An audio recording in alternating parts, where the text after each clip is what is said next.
नमस्कार, आप देख रहे हैं निष्पक्ष न्यूज। आपके साथ मैं हूं रवि ठाकुर। बाबा साहेब अंबेडकर की जन्मस्थली महू से राहुल गांधी ने एक बार फिर बीजेपी और आरएसएस को संविधान विरोधी बताया, तो साथ ही दावा दोहरा दिया कि इंडिया गठबंधन ने बीजेपी के 400 पार के नारे और संविधान बदलने के मंसूबे पर पानी फेर दिया है। राहुल गांधी के साथ ही कांग्रेस अध्यक्ष मल्लिकार्जुन खड़गे ने भी बीजेपी और आरएसएस को दलित और आदिवासी विरोधी बताया। यह ऐलान भी किया कि कांग्रेस बीजेपी के ना चाहते हुए भी जाति जनगणना कराएगी, पिछड़ों और दलितों का आरक्षण बढ़ाएगी, 50% के दायरे को तोड़ देगी।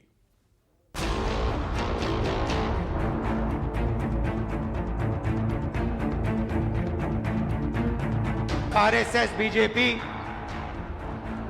जो इस संविधान के खिलाफ हैं, अंबेडकर जी गांधी जी के संविधान के खिलाफ हैं, इसको कमजोर करते हैं और इसको खत्म करना चाहते हैं। आरएसएस बीजेपी ये खुद देशद्रोही है और दूसरों को कहते हैं कि ये लोग दूषित हुए। दिल में दलितों पिछड़ों का दर्द, जहन में जाति जनगणना का जिद, जबान पर जय बापू, जय भीम और हाथ में बाबा साहेब का संविधान। हरियाणा से महाराष्ट्र तक विधानसभा चुनाव के नतीजों में भले ही कांग्रेस को जीत हासिल नहीं हुई, लेकिन राहुल गांधी ने अपनी मंजिल नहीं बदली। चाहे मोहन भागवत का हालिया बयान हो या फिर लोकसभा चुनाव के दौरान 400 पार का नारा, राहुल गांधी ने बाबा साहेब अंबेडकर की जन्मस्थली से आरएसएस को ललकारा। मल्लिकार्जुन खड़गे ने भी बता ही दिया कि कैसे संविधान के खिलाफ बोलने से मोदी सरकार को बैसाखियों का सहारा लेना पड़ गया। कुछ दिन पहले आरएसएस के नेता मोहन भागवत ने कहा कि हिंदुस्तान को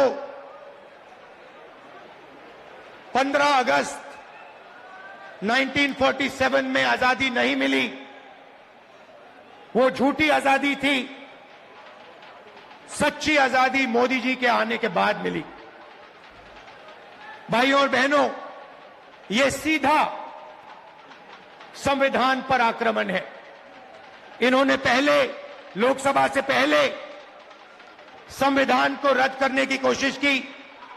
इन्होंने कहा कि 400 पार हमारी सीटें आएंगी और जब सीटें आएंगी हम संविधान को खत्म कर देंगे, बदल देंगे।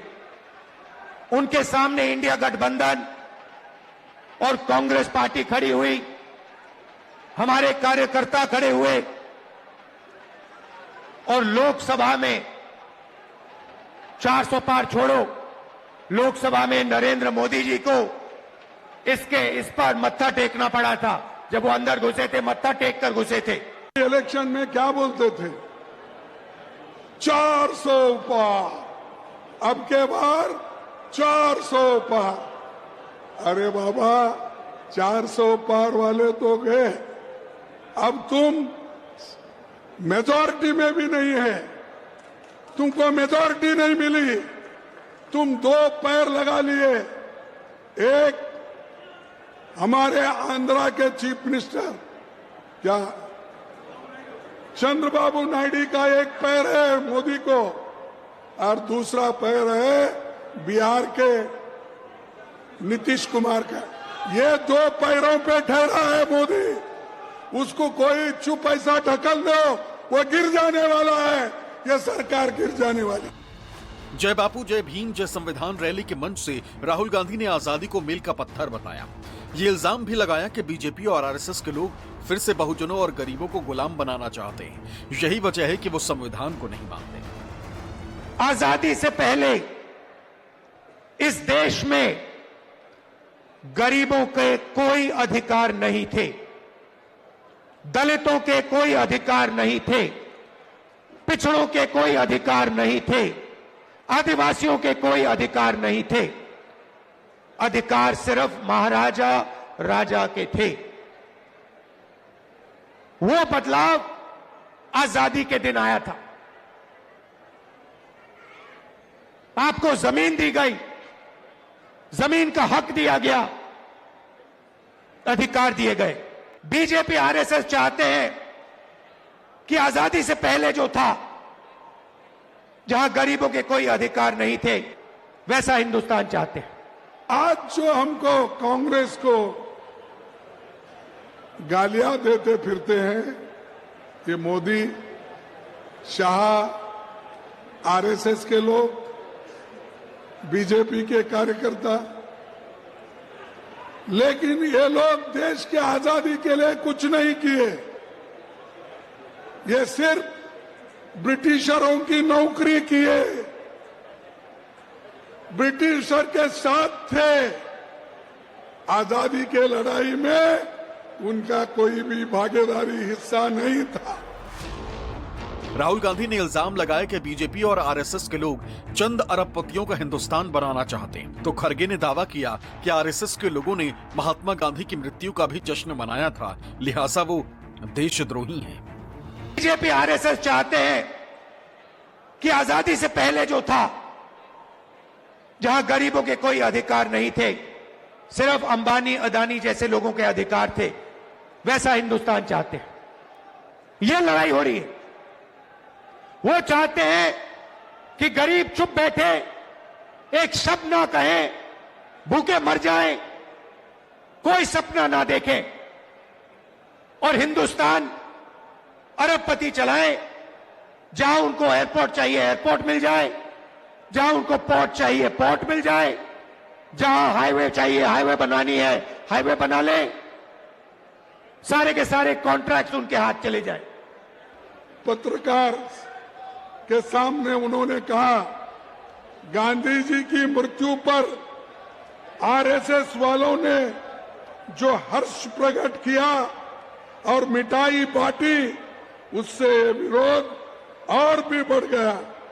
इन हालात में सरकार की आरएसएस के खिलाफ कदम उठाने के अलावा कोई और रास्ता नहीं बचा।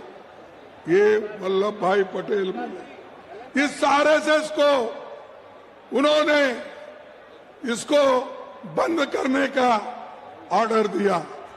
वही वल्लभ पटेल के और नेहरू जी के बीच में ये लोग झगड़ा लगाते हैं।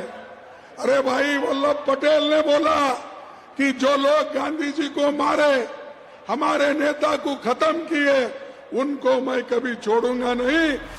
राहुल गांधी ने नई संसद और राम मंदिर के उद्घाटन का जिक्र कर बीजेपी पर आदिवासी राष्ट्रपति के अपमान का इल्जाम लगाया, तो मल्लिकार्जुन खड़गे ने आदिवासी युवक पर पेशाब करने का जिक्र कर बीजेपी को आदिवासी विरोधी बता दिया।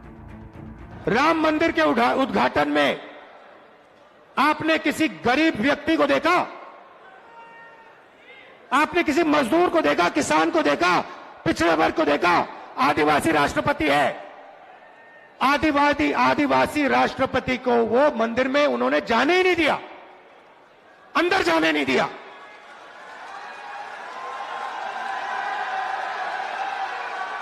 आदिवासी राष्ट्रपति को अंदर जाने नहीं दिया, दलितों को अंदर जाने नहीं दिया, पिछड़ों को अंदर जाने नहीं दिया। पार्लियामेंट का इनॉग्रेशन हुआ, राष्ट्रपति को अंदर नहीं जाने दिया। समाज में लोगों के समानता स्थापित करना, ये बाबा साहब का एक एम था, और उसीलिए उन्होंने बहुत से कानून रचे।